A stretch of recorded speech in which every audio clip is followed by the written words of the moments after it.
Hello students, तो अब जो है हम देखेंगे कि क्वाड्रिलेटरल्स को पहचाना कैसे जाता है, कौन सा क्वाड्रिलेटरल है।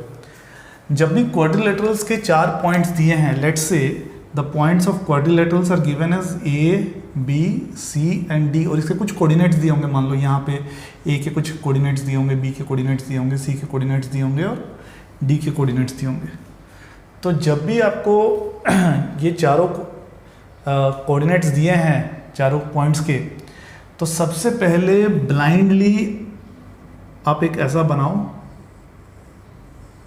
ठीक है, ऐसा कुछ भी एक बना दो और इसको देखो, ये ए है, ये बी है, ये सी है और ये डी है।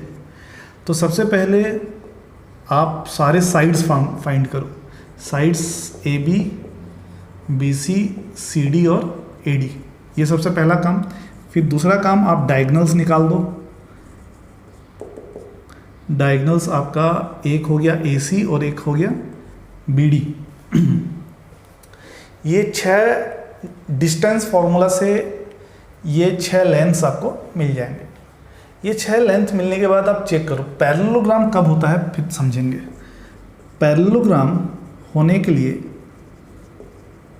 प्योरली अगर कोई चीज़ पैरेललोग्राम है तो उसका AD और BC जो ऑपोजिट साइड्स है, ये दोनों उसके क्या होनी चाहिए, इक्वल होनी चाहिए। तो हम लोग बोलेंगे कि पैरेललोग्राम होने के लिए AD BC के साथ बराबर होना चाहिए और CD जो है AB के साथ बराबर होना चाहिए, क्योंकि पैरेललोग्राम में हम पढ़े थे property opposite sides are equal. तो इसलिए होना ये चाहिए कि AB जो है CD के साथ इक्वल होना चाहिए और AD जो है वो BC के साथ इक्वल होना चाहिए। अगर ये चीज़ होता है, ठीक है, तो उसके बाद फिर डायगोनल्स को चेक करो। और डायगोनल्स जो हैं पैरेललोग्राम में, प्योरली जो एक पैरेललोग्राम है और ना ही रोम्बस है ना ही रेक्टेंगल है, कुछ भी नहीं है, या फिर स्क्वायर भी नहीं है, कुछ भी नहीं है, ठीक है ना, प्योरली पैरेललोग्राम है, तो उस जगह में डायगोनल्स इक्वल नहीं होते हैं। तो ये आपस में इक्वल होने चाहिए और AC should not be equal to BD, ये आप लिखते जाओ। पैरेललोग्राम के ये कंडीशंस हैं। जब भी ये चीज़ें आपको देखने को मिलती है, ऐसा कोई सिचुएशन बनता है, तो आप बोलोगे कि इट इज़ ए पैरेललोग्राम। फिर सेकंड, रोम्बस। रोम्बस में चारों साइड्स इक्वल होनी चाहिए, ठीक है, ये सारे साइड्स इक्वल होते हैं आपस में। तो इसमें होना ये चाहिए कि AB is equal to BC is equal to CD is equal to AD, ये होना चाहिए। और साथ ही साथ जो एक प्योरली जो रोम्बस है उसके अंदर डायगोनल्स इक्वल नहीं होते हैं, तो इसमें भी यही होगा कि AC is not equal to BD। देखो, एक मैं ऊपर साइड की इक्वलिटी की बातें लिख रहा हूँ, नीचे मैं डायगोनल की इक्वलिटी की बात कर रहा हूँ। यहाँ पे सारे साइड्स इक्वल हैं, डायगोनल इक्वल नहीं है। फिर रेक्टेंगल,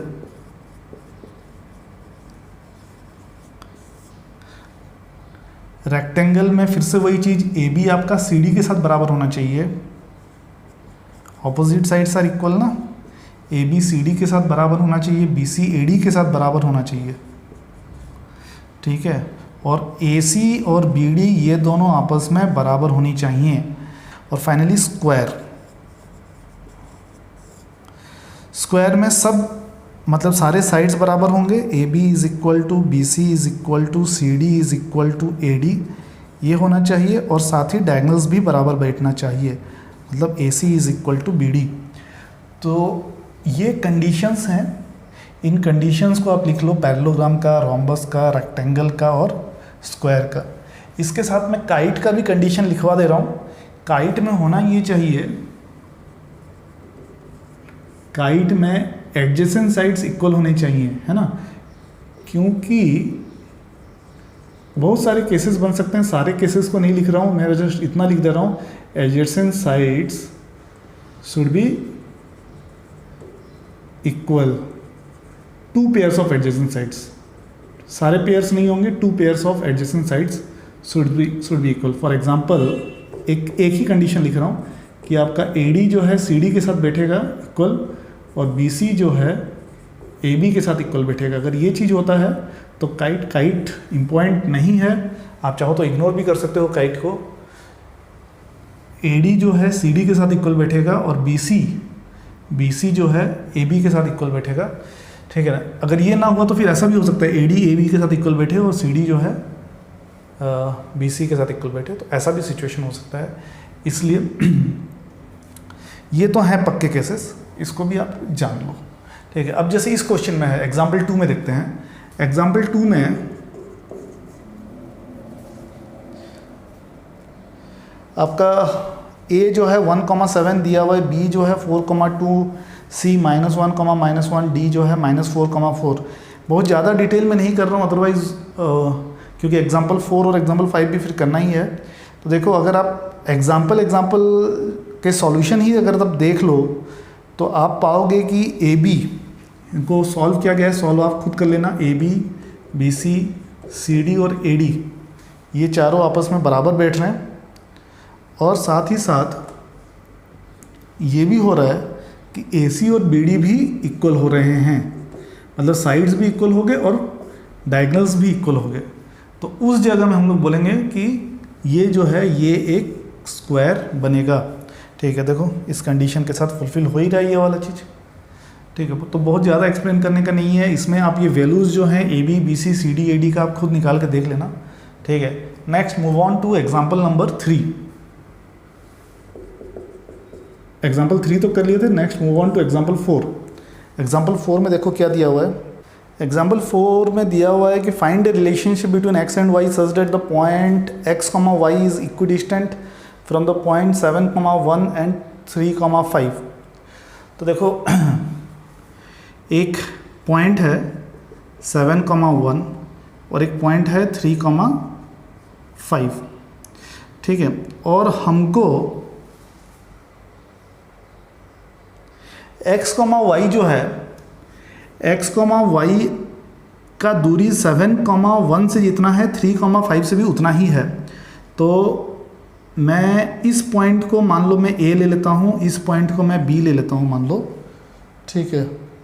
तो जो मेरा पॉइंट है P, यहाँ पे कहीं पे मान लो पॉइंट P है, P की दूरी A से जितनी होगी P की दूरी B से भी उतनी ही होगी। तो मैं इस पॉइंट को मान लेता हूँ ये पॉइंट है x, y, ठीक है। ये चीज़ लिखा हुआ है कि PA is equal to PB। तो यहाँ पे लिख रहा हूँ, यहाँ पे लिख दे रहा हूँ, से A इज 7, 1 नाम दे दिया मैंने A को, B इज 3, 5 ये नाम दे दिया, ठीक है। एंड P तो है ही, P इज x, y, ठीक है।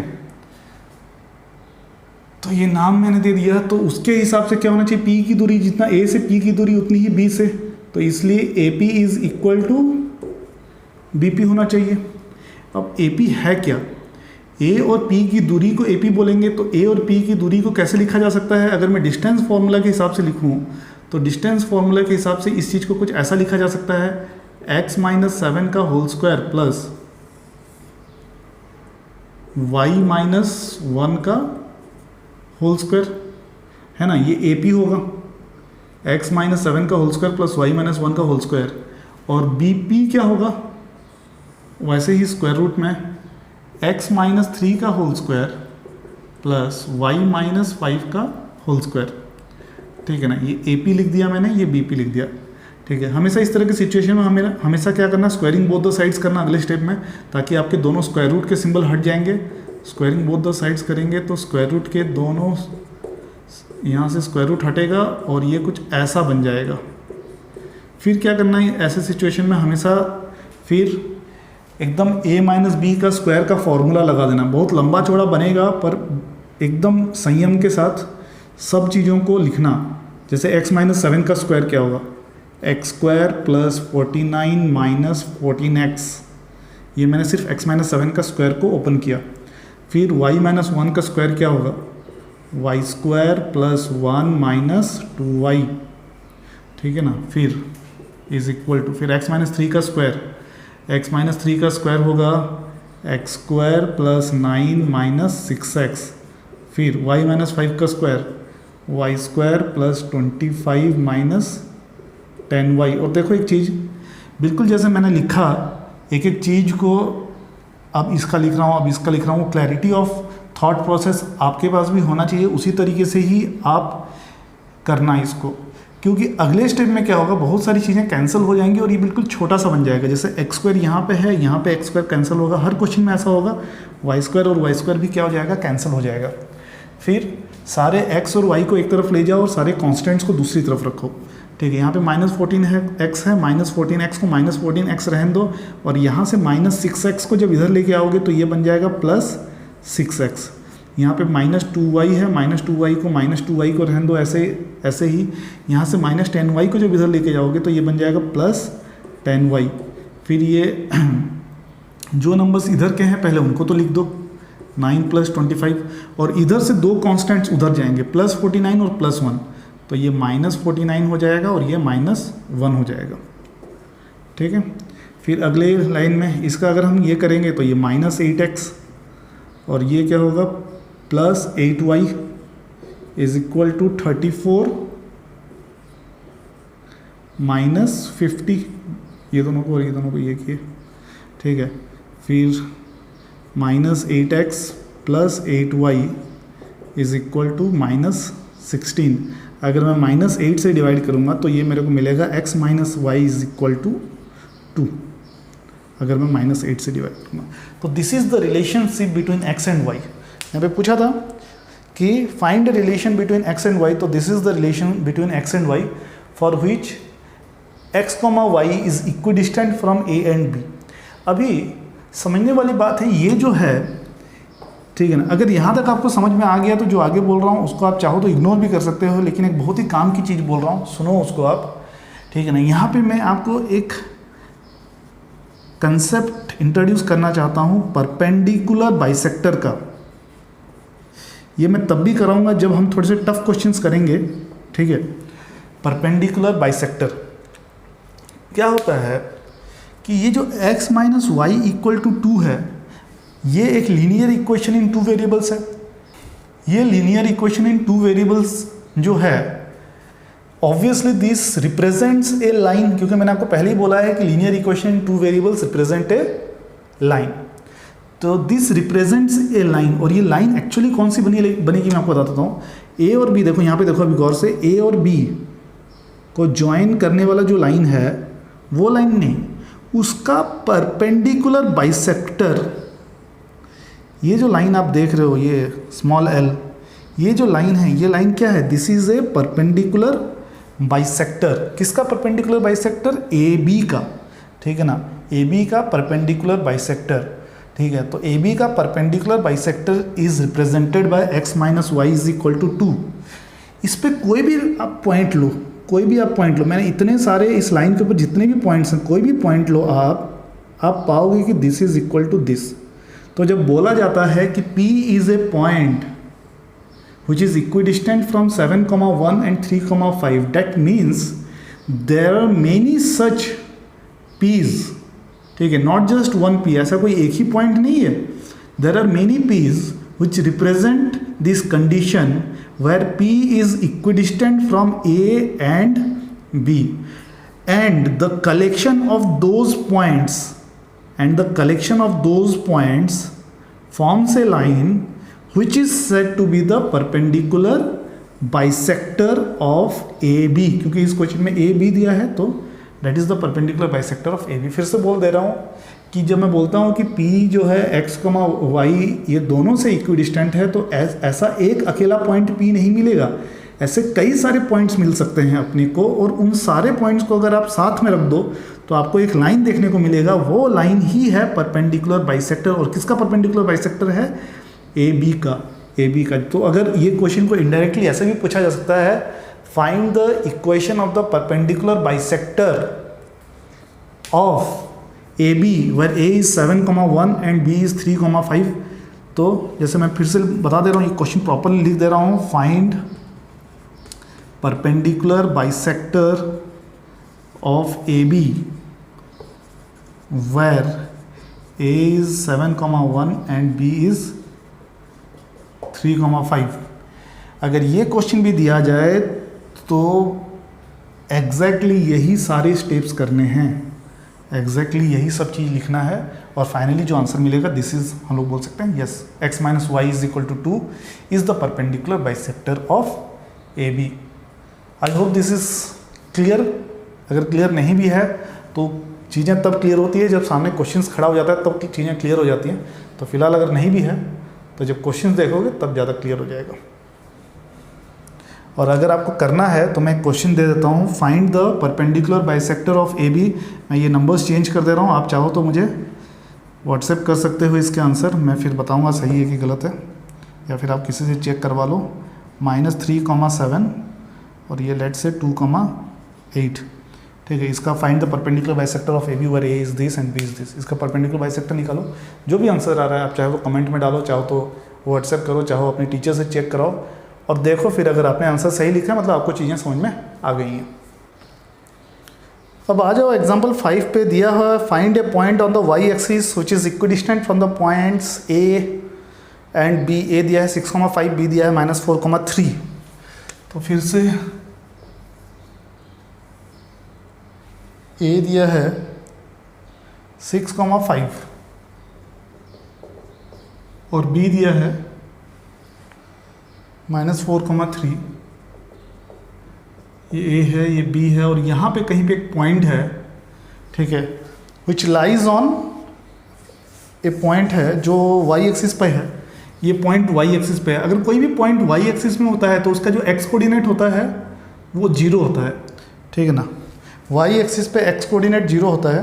तो और वाई कोऑर्डिनेट का वैल्यू हमको नहीं पता, तो वाई कोऑर्डिनेट की वैल्यू को हम लोग वाई ले लेते हैं। जैसे लास्ट पिछले क्वेश्चन में ही हमने जो किया था उसमें x, y लिए थे, इसमें 0, y लिए हैं। और यहाँ पे दिया हुआ है कि ये पॉइंट को अगर मैं P मान लेता हूँ तो ये जो डिस्टेंस है और ये जो डिस्टेंस है, ये दोनों डिस्टेंस बराबर है। तो फिर से क्या होगा, फिर से AP is equal to BP आएगा। और फिर से वही सब चीज़ें जो चीज़ें हमने किए थे। और देखो यहाँ पे फिर से बोल दे रहा हूँ, वाई एक्सिस में होने के कारण एक्स कोऑर्डिनेट क्या हो जाएगा, 0 हो जाएगा। और हमको ये पॉइंट पता लगाना है क्या होगा। तो हम लोग फिर AP is equal to BP किए, फिर ये क्या होगा, फिर से स्क्वायर रूट ऑफ, क्योंकि AP जो होगा वो 6 - 0 का होल स्क्वायर प्लस y - 5 का whole square is equal to ये क्या होगा, ये -4 - 0 का होल स्क्वायर प्लस y - 3 का होल स्क्वायर। इधर से BP हो गया ये, ठीक है। फिर स्क्वायरिंग बोथ द साइड्स करेंगे तो फिर से ये 6 का स्क्वायर प्लस y - 5 का whole square is equal to -4 का स्क्वायर प्लस y - 3 का होल स्क्वायर। फिर हम लोग जैसे मैं बताया था ये तो आसान है, और बस इसका स्क्वायरिंग करना है, y स्क्वायर प्लस 25 - 10y, ये y - 5 का होल स्क्वायर लिखा मैंने, ये 16 प्लस ये y square plus 9 - 6y। y square cut जाएगा, सारे y को इधर ले आऊँगा, -10y plus 6y is equal to 16 plus 9 इधर रहेगा और बाकी के नंबर उधर जाएंगे, -25 - 36, ठीक है ना। और यहाँ से -4y ये हो जाएगा, ये 16 प्लस 9 25, ये तीनों कट जाएंगे, आपस में 0 हो जाएगा। तो ये -36 हुआ, उससे मैं बोल सकता हूँ कि 4y इज इक्वल टू 36। फिर मैं बोल सकता हूँ y की वैल्यू 36 डिवाइड बाय 4 आएगा, जो कि 9 के बराबर होता है। तो इतना करने के बाद हमको y का वैल्यू 9 मिला। तो हम लोग बोल सकते हैं कि जो पॉइंट P है वो है 0,9, ये हम लोग कह सकते हैं। तो देखो यहाँ पे एग्जाम्पल 5 भी ख़त्म करते हैं और इसी के साथ आप एक्सरसाइज 7.1 के सारे क्वेश्चन अब कर सकते हो, कहीं कोई डाउट नहीं आएगा। थोड़ा सा दिमाग लगा के अगर करोगे तो सारे क्वेश्चंस बन जाएंगे। इसके बाद अगली वीडियो में हम लोग सेक्शन फार्मूला देखेंगे। कोई डाउट होता है तो आप मेरे को व्हाट्सएप कर सकते हो, कमेंट में बोल सकते हो, ठीक है, पर्सनली कांटेक्ट कर सकते हो, कॉल कर सकते हो, कुछ भी कर सकते हो। बट एक्सरसाइज 7.1 पूरा आपके लिए टास्क है, अब सो ख़त्म करो।